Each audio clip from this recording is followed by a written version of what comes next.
Pessoal, boa noite a todos. Antes de mais nada, agradecer o Ciesp pelo convite. É sempre uma satisfação. Estando na casa dos industriários, eu me sinto na minha própria casa pelo todo o acolhimento que eu sempre tive aqui, por toda a confiança que eu tive de todos aqui. Então, de verdade, é uma honra, é uma satisfação, é sempre um prazer estar com vocês aqui. E agradecer a todos que vieram, voltando aos eventos presenciais, né, que é muito importante também, para falar de um tema também de grande importância, que é a sucessão, né? E a sucessão é isso, é a oportunidade que a gente tem de forma planejada, assegurar algo que é muito importante, que é o nosso patrimônio, seja ele patrimônio empresarial, né, o patrimônio de todo o acervo empresarial que nós conquistamos numa vida, seja ele um patrimônio de ativo imobilizado, por exemplo, imóveis rurais, urbanos, qualquer que seja. Então esse é o grande mote, é ter a oportunidade de forma planejada de se organizar e pensar no futuro. E aí quando a gente conversa, quando a gente fala um pouco sobre planejamento, estruturação patrimonial, planejamento sucessório, necessariamente a gente acredita que tem que caminhar sobre 3 grandes diretrizes. Economia é onde pega, é o bolso. Qual que é o motivo que eu vou ter todo o trabalho, fazer todo o planejamento em relação ao meu patrimônio? Primeira questão, economia. A gente vai tratar dela. Não é só uma economia tributária, eu poderia falar aqui economia tributária, mas não é só tributária, a gente não está falando só no aspecto tributário, a gente está falando de uma economia de uma forma geral. Segurança. Necessariamente, de nada adianta nós fazermos um planejamento pensando numa economia se esse planejamento não trouxer a necessária segurança que tem que ter. Porque aí ele deixa de ser um planejamento e talvez seja uma aventura. E a terceira situação, que talvez para nós é a principal delas, trabalhar com economia, gerar segurança, mas preservar o maior bem que qualquer família tem, que é a harmonia. A oportunidade de sentar no almoço de domingo para almoçar, logicamente para almoçar, a oportunidade de sentar para almoçar no almoço de domingo. Patrimônio é bom. Patrimônio foi conquistado com muito esforço e muito trabalho. A falta de um planejamento não pode ser o motivo de impedir um almoço familiar. E a gente vê muito isso no dia a dia. Por falta de planejamento, por falta de regra, por às vezes o patriarca verificar que pode ter um conflito entre herdeiro e sucessor, enfim. E aí ele acha, não, eu não vou me meter nisso porque vai dar problema. E não raras são as vezes que a gente escuta isso. Depois que eu morrer, ele se vira. E assim, com todo respeito a quem pensa assim, você durante toda uma vida fez um esforço absurdo, deixou de viajar, fez economia de toda espécie para conquistar um patrimônio. Aí você vai deixar com que a sua morte resolva ele e os filhos, além de ter uma grande questão aí de briga, de conflito familiar, vai perder uma grande parte do patrimônio. Por quê? Porque a gente vai ver aqui que uma grande parte do patrimônio, por exemplo, no inventário, vai embora para pagar advogado, para fazer investimento com advogado, para custas de processo, para pagar tributo, sem falar no patrimônio parado durante 3 anos. Por quê? Porque às vezes um patrimônio gera um tributo aí de R$1 milhão, não sei, para pagar. É difícil quem tem 1 milhão lá no banco parado, bonitinho, para fazer a frente de pagar custas de processo de um inventário. Mas vamos lá. Então, quando a gente fala de economia financeira, a gente está falando de 2 grandes tributos que envolvem essa questão de sucessão e TCMD, imposto de doação ou causa-mortes, doação em vida ou no inventário. Eu coloquei TCMD e ITCD porque em alguns estados a denominação é ITCD, por exemplo, no Mato Grosso do Sul. mas é o mesmo tributo aqui. ITBI, de competência dos municípios, é o imposto de transferência. Custas e honorários advocatícios, escrituras de todas as espécies. Para a gente ter uma ideia, de 2015 para cá, que principalmente os estados começaram a ter uma dificuldade muito grande de encerrar a caixa, de fazer caixa. A gente vê aqui, hoje, a Constituição Federal nos permite aos estados, aumentar a alíquota desse imposto do ITCMD até 8%. Então, a competência é dos estados para fiscalizar, arrecadar, criar a lei, mas a Constituição colocou esse limite. Estado, o imposto é teu, mas você só pode aumentar até 8%. A gente tem Bahia, Ceará, Santa Catarina, Tocantins, Mato Grosso, Rio de Janeiro, Sergipe, Paraíba, Rio Grande do Sul e Acre a 8%. Já. Estado de São Paulo não tem alteração, é 4% na doação e causa mortes. Mas o ano retrasado teve um projeto de lei de 2 deputados estaduais do PT, modificando a alíquota para ela ser progressiva, patrimônios acima de 2.400.000 já iria para a alíquota máxima de 8%. Tá? Aqui, o mesmo gráfico, porém, no imposto causa mortes, inventário. De 10, a gente já tem 11 estados que está com a alíquota máxima de 8. Nós temos alíquotas intermediárias de 6. E, por exemplo, Mato Grosso do Sul é 3 em vida, 6 na morte. Enfim. Então, a gente vê que hoje, municípios e estado têm um grande olhar no que se refere a patrimônio. O ministro Haddad, no começo do governo agora, ele fez uma declaração falando o seguinte, herdeiro no Brasil tem que se acostumar com a ideia que ele vai ter que dividir o patrimônio com a sociedade. Herdeiro não vai poder viver do próprio patrimônio. Vai ter que trabalhar. E até engraçado, assim, com todo respeito a opiniões contrárias, mas é o tanto quanto engraçado ouvir o ministro Haddad falar da importância do trabalho, né? Que o trabalho, só falta falar que o trabalho enobrece.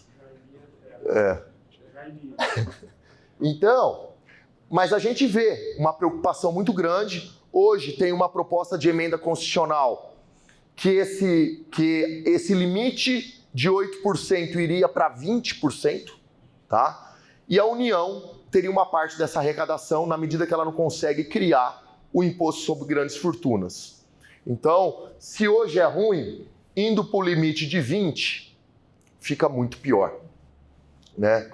A gente tem proposta de reforma tributária esse ano para analisar, tem a questão do imposto de renda, que também pode ser que tenha mudanças. Acredito que não tem espaço na agenda do Congresso para isso, mas é um olhar que União, estados e municípios estão focados. Então, a maioria dos estados tem projetos ou já aprovaram o aumento de alíquota, sendo que no estado de São Paulo a alíquota atualmente é de 4%. E uma questão interessante, pessoal, é o seguinte. A gente vai entrar um pouco mais à frente em relação a isso, mas quando a gente pensa em planejamento sucessório, quando a gente pensa em organização desse patrimônio, grande parte das vezes, o melhor caminho, qual que é? Criação de uma empresa patrimonial, muito conhecida no mercado aí, criação de holdings, né? Que não necessariamente mas vamos denominar assim, em que a gente transfere todo o patrimônio para essa empresa patrimonial, tá? E aí, quando a gente doa, quando a gente faz a sucessão para os filhos, a gente deixa de doar patrimônio, casa 1, imóvel 2, imóvel 3, para doar cotas. Por quê? Porque aquele imóvel que antes existia, agora faz parte de um ativo de dentro de uma empresa. Então a gente vai deixar de doar imóvel para os filhos, para os herdeiros, para doar cotas dessa empresa. E aí hoje, a legislação do Estado de São Paulo, por exemplo, fala que a base de cálculo, aonde vai interferir a alíquota de 4%, é no PL da empresa, patrimônio líquido, ativo menos passivo. Se a empresa não tem outras atividades, normalmente, em regra, o PL está demonstrado lá no capital social, se não tem outras receitas. O Estado de São Paulo, há muito tempo, quer cobrar o ITCMD na doação de cotas, não com base nisso, embora a lei fale que seja isso, mas com base no ativo que compõe a sociedade. Então tem lá 5 imóveis que tem um valor de 10 milhões, não sei, para facilitar a conta, 4%, 400 mil. Só que esses imóveis, quando você jogou pela empresa, a legislação do Imposto de Renda, a Lei 9249, fala que a gente pode integralizar de 2 formas. Ou com base no custo de aquisição, se eu tiver errado você me corrija, Jaime, ou com base no custo de aquisição, que é o valor que está lá no Imposto de Renda, ou com base no valor de mercado. Se a gente já está pensando em doar essas cotas, em regra, se faz pelo custo de aquisição, que é um valor muito menor do que o valor de mercado desses bens, porque normalmente são bens que já foram adquiridos há algum tempo. Então, a diferença é gritante. Você recolher 4% sobre, imaginamos que esses 5 imóveis está por 10 milhões, no teu imposto de renda está por 500 mil. Então, é 20 mil contra 400 mil. A diferença é muito grande, né? E esses 2 projetos de lei, esse projeto de lei desses 2 deputados do PT, que ainda bem não foi aprovado, ele pretendia não só alterar a alíquota, mas modificar a base de cálculo, para deixar determinado que, na doação de cotas, deve ser avaliado a valor presente o ativo da empresa, né? No estado do Paraná, a legislação determina que, se a doação de cotas for num prazo inferior a 5 anos da criação da empresa, tem que ser avaliado o ativo da empresa. E aí o imposto vai ser com base nesse ativo. Então, a sucessão, quando a gente fala em sucessão, o tema é muito abrangente. Não é só a gente definir dentre os nossos filhos, por exemplo, quem é herdeiro, e eu sou herdeiro pelo simples fato que eu nasci, né? Eu não preciso ter outra honraria e formação que não o fato de ter nascido, mas aquele que tem vocação para o negócio. Esse é o sucessor. A gente estava conversando agora há pouco com o Cavalcante, falando isso. Até pouco tempo atrás, o pai tinha uma atividade, era automático que o filho ia seguir aquela atividade. Ele não tinha escolha, nem se discutia, né? Começava cedo, aprendia, tocava. Hoje em dia, é muito difícil isso. Não só difícil pela vontade dos herdeiros, mas difícil também pela preparação, pela vocação dos herdeiros. Mas, quando a gente fala em sucessão, a gente não está circunscrito a esse assunto. Verificar dentre meus filhos quem tem vocação e quem não tem. É muito mais abrangente. É a gente verificar o melhor tipo societário, né? Se é limitada, se é SA, que tipo de empresa que é. Verificar todas as hipóteses tributárias que podem ocorrer. Tem uma parte do meu patrimônio que é possível que eu venda no futuro. Peraí, será que não é melhor já prevenir um ganho de capital agora? Ou eu vou jogar isso dentro de uma empresa de lucro presumido, colocar lá no meu estoque, no meu ativo circulante, e aí em vez de vender e apurar ganho de capital, eu vou apurar os 6,73 lá no lucro presumido vendendo estoque. É tudo isso que a gente tem que analisar quando a gente fala em sucessão.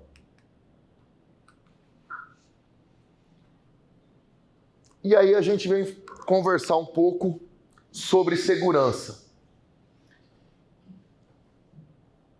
Muitos, quando falam em holding, quando falam em estruturação patrimonial, usam um termo lá de proteção patrimonial ou blindagem.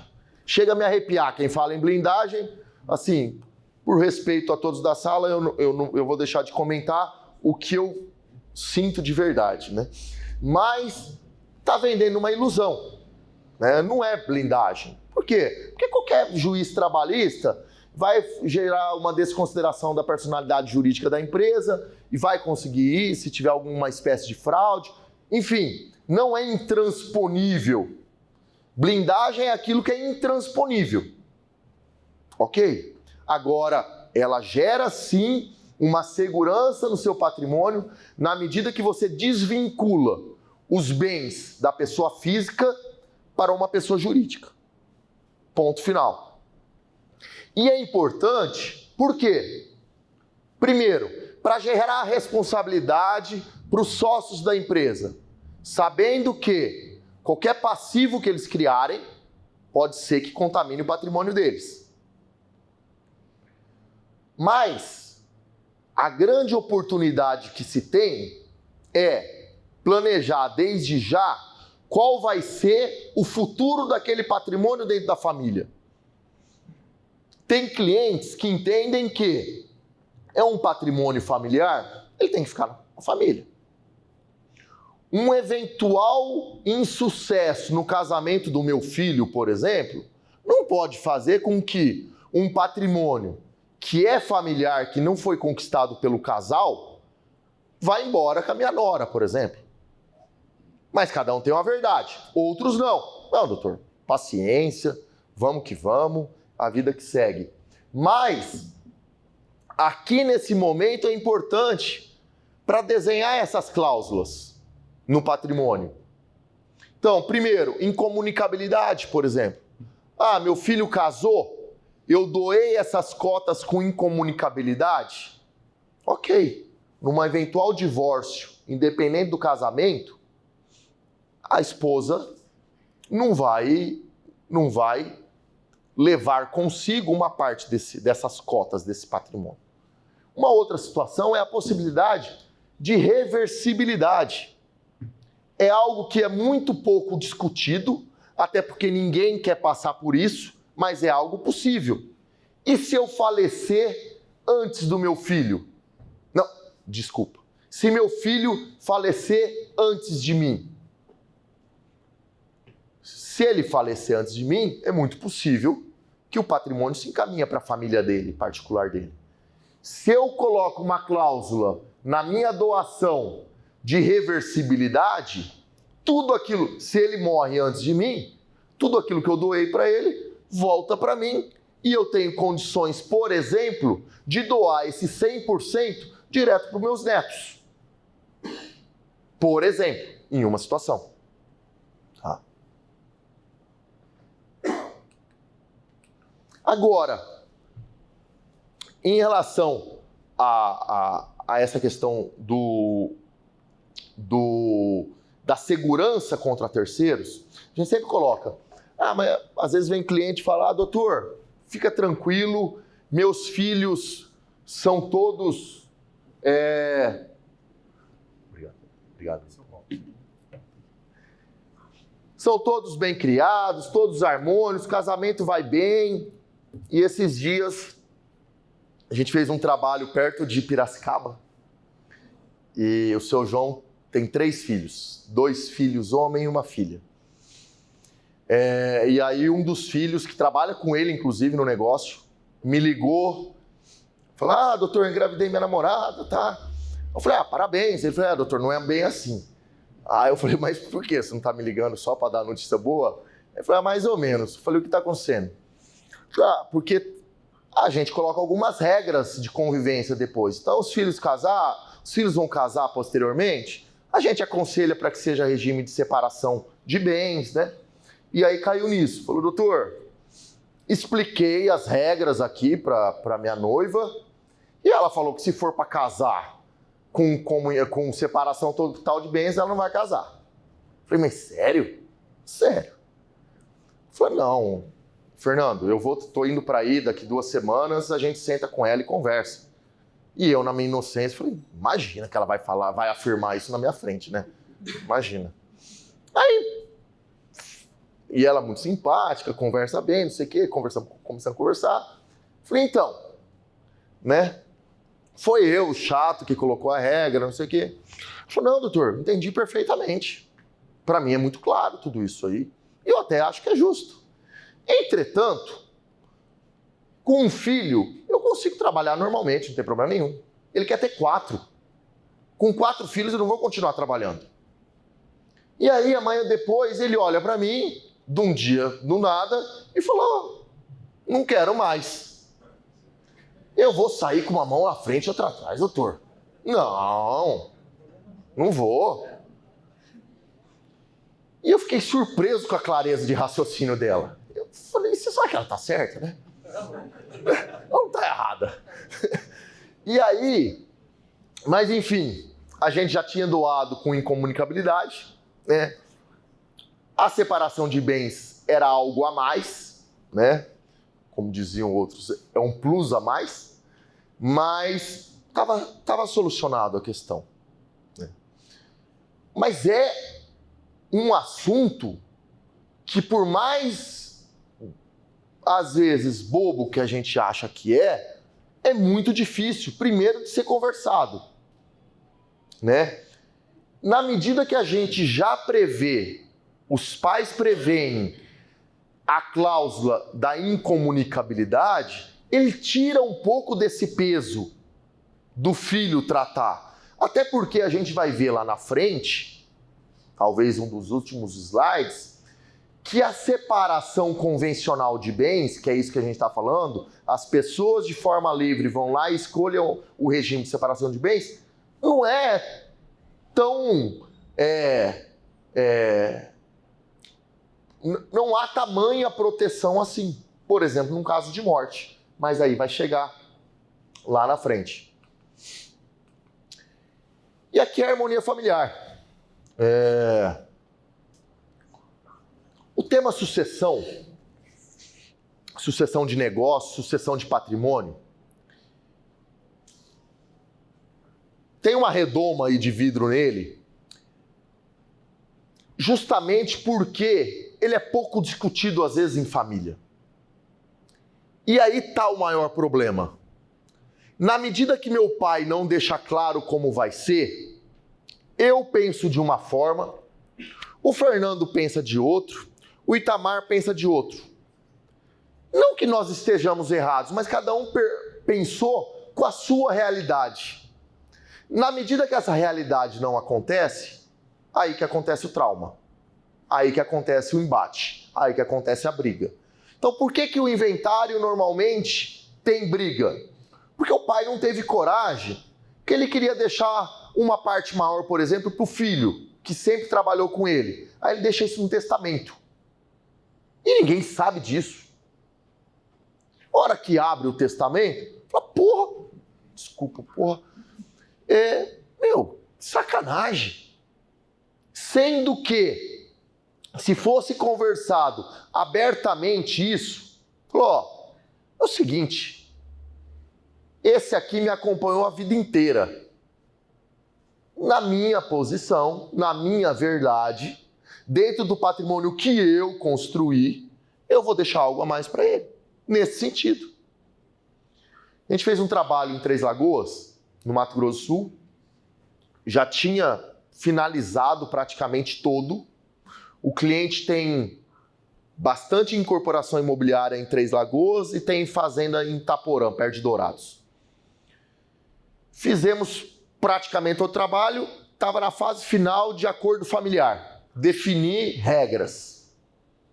Ia ter uma reunião na manhã seguinte com todo mundo envolvido. Papagaio, periquito, neto, todo mundo, aquele auê. Cheguei para ele no dia do anterior e falei, seu Alvo, quem que é o sucessor na visão do senhor? Tava só eu e ele. Ele falou, Paulo, para mim é muito claro. Eu falei, quem? Ele tem duas filhas mulheres e um filho homem. O filho é o mais velho, inclusive, filho homem. Ah, é meu genro X. Falei, é? É. Seu Álvaro, o senhor já falou pros russos que é? Falei, não, Luiz Paulo, mas não precisa falar, é ele que trabalha, é ele que faz tudo. Falei, seu Álvaro, até o óbvio tem que ser dito, né? Vamos fazer o seguinte, seu Álvaro. Eu vou jantar hoje com o Fábio, que é o filho. Vou colocar isso como se fosse uma percepção minha. Se andar, ok, não tem problema nenhum. Amanhã a gente desenvolve a reunião normalmente. Se tiver qualquer restrição, a gente não entra nesse tema amanhã. Tudo bem? Tudo bem. Fui lá, Fábio, já tô vendo no dia a dia, quer teu cunhado que toma conta do dia a dia. Você tem expectativa de tocar o dia a dia? Se a gente colocar algumas regras, contratação de empréstimo acima de X tem que ter assinatura de todo mundo, vender patrimônio, assinatura de todo mundo, novo negócio, assinatura de todo mundo, ou seja, algo que traz maior repercussão de responsabilidade para vocês, assinatura de todo mundo. O dia a dia, ele toca. Falei, Paulo, não quero dor de cabeça. Se eu tiver segurança, ok. Sério, posso colocar isso pro seu pai, inclusive amanhã na reunião? Paulo, sem problema nenhum. Seu Álvaro, ok, sinal verde, amanhã reunião normal. Se a gente não faz isso, no dia seguinte, todo mundo junto, filho, filha, genro, nora, neto, todo mundo, e ele falar, é o meu cunhado, é o meu genro que vai tocar. O filho ia se sentir diminuído e a reunião provavelmente ela teria um desfecho que a gente não estava prevendo, né? Então, além de tudo, a gente tem que ter muita sensibilidade para entrar em assuntos. A gente coloca isso. Assuntos difíceis têm que ser tratados, regulamentados em momentos fáceis, em momentos oportunos. Querer tratar assunto sensível, assunto difícil, em momento delicado, não anda. Um cliente no Mato Grosso do Sul foi embarcar um boi para o frigorífico, um gado para o frigorífico. A gente tinha finalizado o trabalho deles fazia 20 dias. 20 dias. Seu Valque Ribeiro, ele chamava. Parte de fazenda, confinamento, era só ele que cuidava. Tinha 80 e poucos anos, só ele que cuidava, os filhos, cada um tinha uma atividade. Um boi enroscou lá para entrar para embarcar. Em vez dele pedir para um peão, para um funcionário, foi ele. O boi bateu nele, bateu a cabeça e morreu na hora. Não teve inventário. Tudo a gente já tinha feito, tudo. Não teve nada de inventário. E o Luiz Antônio, filho dele, depois de uns 2 meses, veio, a gente estava conversando, ele falou assim, Paulo, se naquele momento de dor, que foi surpresa para todo mundo, ninguém imaginava pelo tanto que meu pai era forte, se a gente tivesse que correr atrás de todos os detalhes para fazer um inventário, além de uma possibilidade enorme de ter dado discussão entre eu e minhas irmãs, ia ser um desgaste tão grande. Então é isso. Trabalhar com sucessão também é isso. É trabalhar assuntos sensíveis, assuntos delicados, assuntos muitas vezes difíceis, em momentos mais apropriados. Porque aí a gente tem a possibilidade de enxergar, esse é o momento, esse não é. Isso passa para frente, isso dá um passo atrás. E aqui, na prevenção de disputas futuras e regras de convivência, isso a gente lida muito. Um cliente aqui de Prudente, na ingenuidade do pai, 3 filhos, 2 homens e uma menina. Ele é do agro, formou um filho em agronomia para cuidar da parte da agricultura. A filha em veterinária para cuidar da parte da pecuária. E o filho em administração para cuidar do negócio. Perfeito, né? Assim, business plan, assim, redondo. Se acontecessem as coisas na realidade, né? A filha casou, foi morar em São Paulo, bye bye pecuária. O filho da agronomia assumiu, né?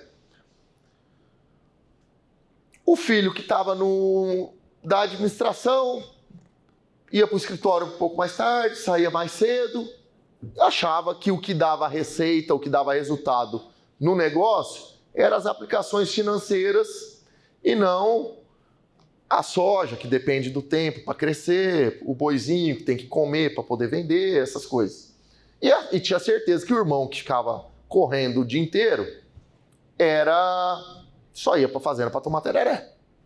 E o cara tava lá.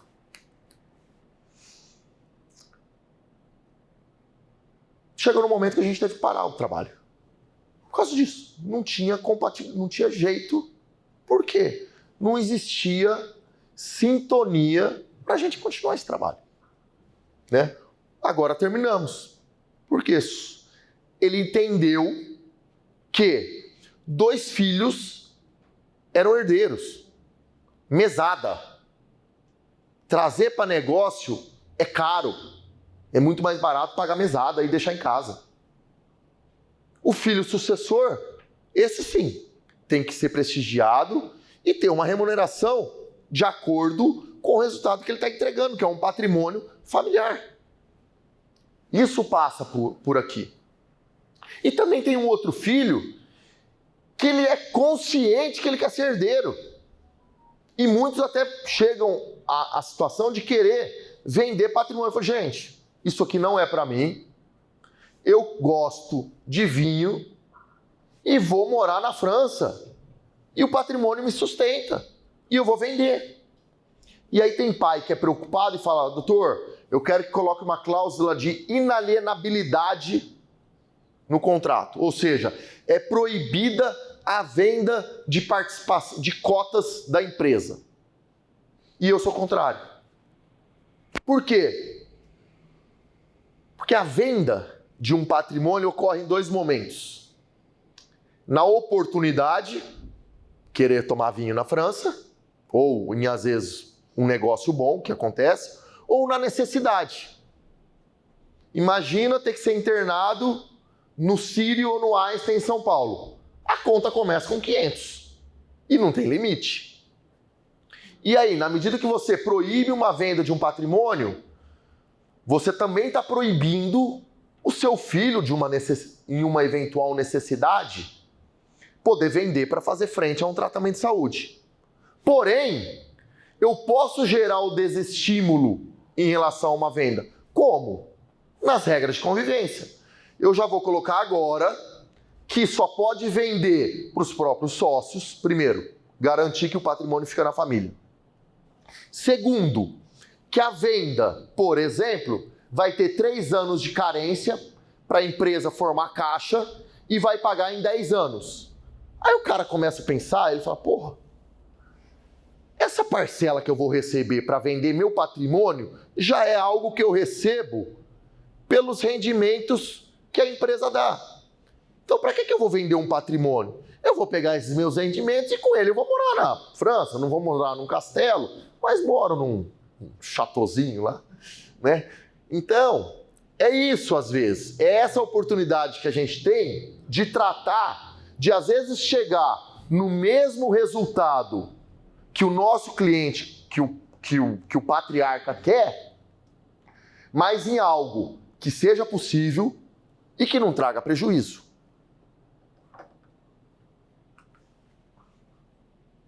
Então, o fato de se antecipar um processo de inventário indiscutivelmente gera economia, ok, evita ou ameniza desentendimentos entre herdeiros, a imposição da vontade do patriarca, porque essa é outra questão, pessoal. Nos Estados Unidos, sempre o pessoal chega para mim e fala, doutor, qual que é o momento ideal de fazer uma sucessão? Eu com 70, eu com 80, qual que é o momento ideal? Nos Estados Unidos tem um estudo que grande parte faz a partir dos 50. Por que a partir dos 50? Porque o filho saiu da faculdade, O cara está no pleno gozo mental, físico, para tudo. Porque quando a gente fala em sucessão, a gente não está falando só em transmissão de patrimônio. A gente está falando de transmissão de patrimônio e de valores. Aquele patrimônio não nasceu do nada. Não é uma arvorinha que nasceu com a água da chuva. Aquele patrimônio nasceu, cresceu e se consolidou com uma série de valores. A gente vê aqui o seu Cazu, Francelino, com grupos empresariais que já vêm com um longo tempo com base em valores. Não foi à toa que nasceu, cresceu e se consolidou. Então há a imposição da vontade do patriarca. No entanto, as vantagens extrapolam esse cenário. Imprescindível que os sucessores sejam habilitados para que o patrimônio recebido tenha regras de gestão e convivência. No agro, muitas vezes, por uma cultura ainda muito masculina, vamos dizer assim, normalmente é o filho que acompanha o pai, e não raras vezes a gente vê a situação que aí o filho que está com o pai na atividade tem uma série de regalias, né, benefícios, tem um patrimônio, às vezes, maior do que os outros irmãos que não estão. E aí o pai não faz, vai para um inventário e aí vira uma guerra por causa disso. Aí joga, porque você tem a casa X e eu não tive oportunidade, enfim, aquela briga. Aqui é isso, é fazer com que o patrimônio seja tratado de forma inteligente. Dessa forma, a sucessão de maneira planejada é o melhor instrumento para que situações difíceis sejam tratadas no momento que mais se demonstra adequado. O que é uma melhor gestão e administração? É a oportunidade, às vezes, nem todo mundo está no negócio, mas todo mundo é dono do negócio. Se todo mundo é dono do negócio, aqueles que não estão no negócio têm o direito de saber como está o dia a dia. E às vezes até participar de planos de gestão. O que é empresa? Tá bom, a gente não vai distribuir 100% do resultado do ano passado. Agora em abril as empresas estão fechando o balanço e aí vai ter convocação de reunião ou de assembleia de sócios para aprovar o balanço do exercício anterior e para determinar o direcionamento do resultado. Vai distribuir lucro, não vai? Como que vai ser? Parte dos lucros não vai ser 100%, vai distribuir 20%. Os outros 80% vai ser para reinvestimento. Ok, mas quem não está no negócio tem que ser ouvido. É aí que surge grande parte dos embates. A pessoa não está e não está sabendo o que está acontecendo. Porque aí, na medida que ele não sabe o que está acontecendo, o capetinha que vem na mente fica pensando que ele não está sabendo, porque quem está lá está desfiando. Estabelece regras claras de sucessão na administração, menor interferência familiar na administração, tira a vontade individual. A vontade individual, ela não se harmoniza com vontade empresarial. Vontade individual fica em casa. Perspectivas de longevidade e perpetuidade nos negócios, melhor ambiente e transparência na gestão e acesso às informações. Que as regras é mais ou menos isso, né? Estabelecer todas as hipóteses, como que é a venda, como que é a saída, como que é a entrada de novos. Tá na terceira geração, como que vai entrar? O cara tem que ter uma formação específica, ele já tem que ter trabalhado em outras empresas do mesmo segmento, não tem? Como que é isso? Porque aí fica claro, eu dou a oportunidade para quem quiser entrar, saber qual que são as regras. Simples. Eu vou ter que me formar no INSPER. Tá bom, vou me preparar para me formar no INSPER. Agora, depois que eu me formei no IBMEC, que talvez é tão bom quanto, eu vou saber que só poderia se formar no INSPER. E aqui é muito importante isso. Quando a gente fala em sucessão, na parte do direito, né, a gente está trabalhando com tudo isso aqui. direito tributário, porque é complexo a gente analisar a questão do ITCMD. Eu acabei não falando para vocês um pouco sobre o ITBI.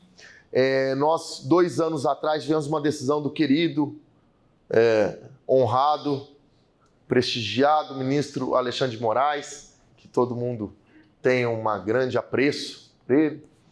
E analisando um caso do sul do país, que não tinha nada a ver com isso que a gente está falando, gerou um imbróglio tão grande que até 2 anos atrás você conseguia muito tranquilamente a imunidade, o não pagamento do ITBI, né, que é um imposto de 2% nos municípios, nessa incorporação, na saída da pessoa física para incorporar o capital social da empresa. Por quê? Porque tem uma regra lá na Constituição que fala o seguinte, para formar o capital, para fins de integralização de capital social numa empresa, a transferência desse patrimônio da pessoa física para a jurídica não paga o ITBI, exceto, quando a atividade preponderante da empresa tiver relação com a atividade imobiliária, compra e venda, aluguel. E o Alcântara está aqui, não deixa eu mentir sozinho. Quando a gente fala em atividade preponderante, é mais do que 50% da receita, imagino eu. Né? Eu venho do direito, a gente não tem aula muito de economia, mas, num bom senso, a gente interpreta assim. E ele veio e criou outra regra.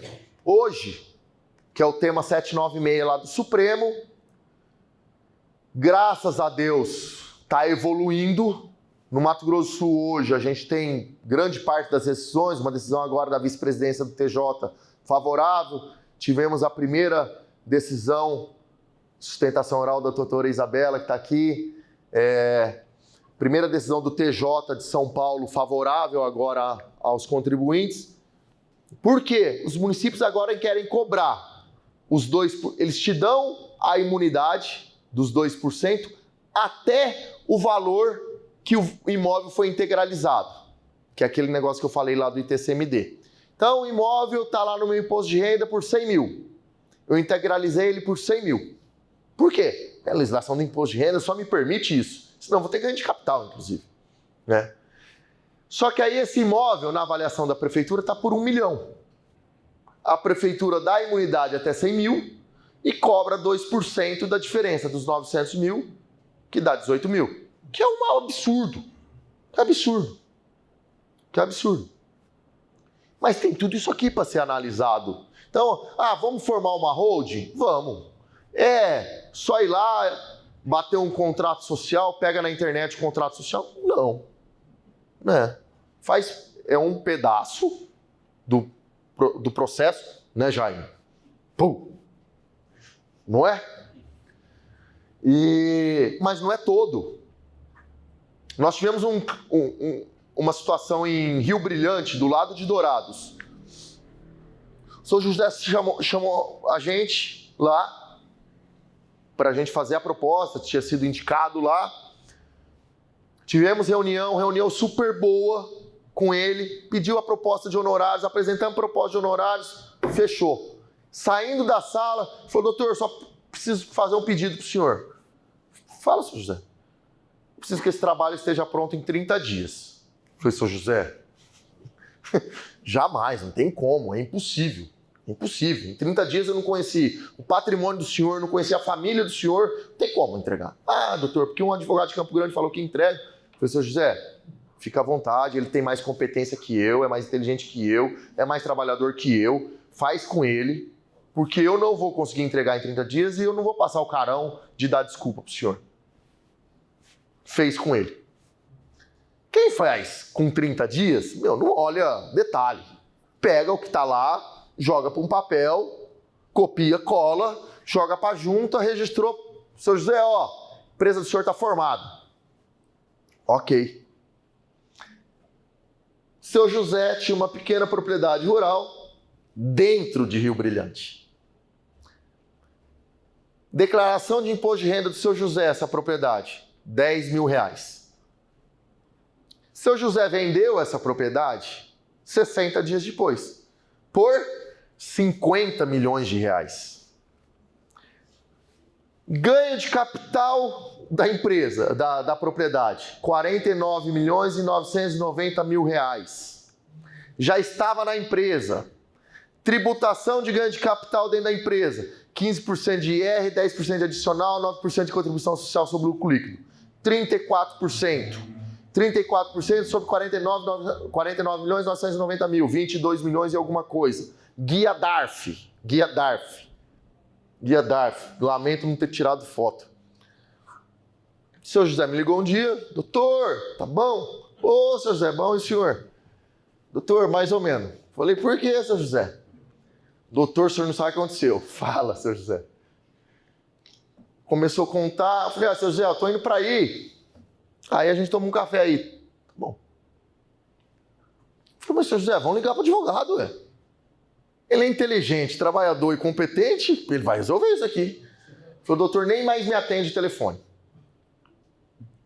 Falei, então, vamos resolver, né?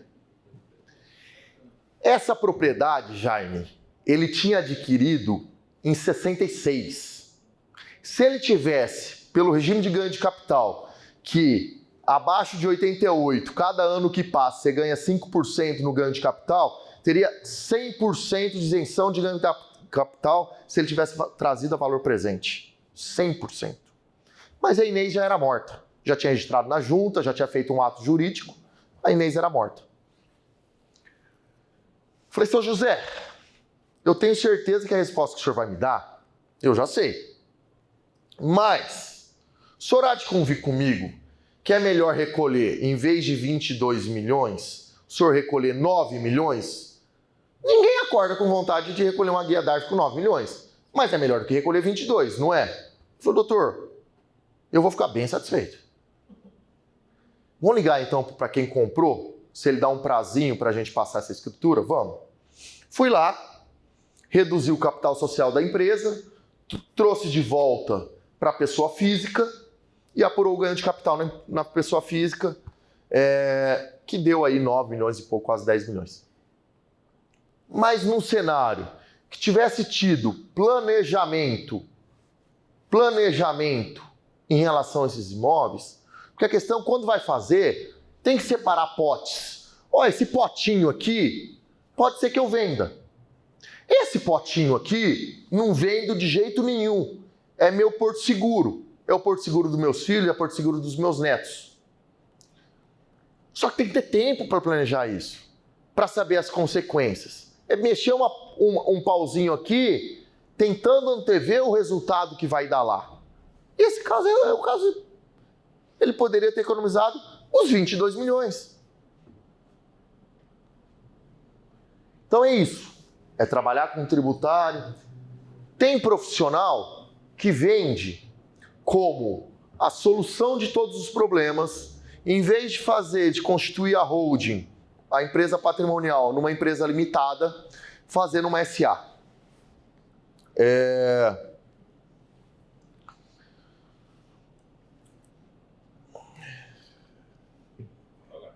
Não, tá gravando.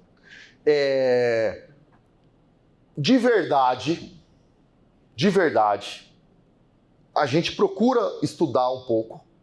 Eu não encontrei ainda toda essa maravilha dessa diferença de uma SA. Até porque SA é cara, eu tenho que publicar os atos da SA em jornal, agora teve uma dispensa, mas ela é burocrática. Mas aí, você pode ser que você... Não vou entrar nessa matéria. Pode ser que não pague o ITCMD. Por quê? Porque na SA a doação de cotas é no livro de ações. Tá bom. Para fazer falcatrua, eu faço numa limitada. Eu não preciso fazer numa SA. Né?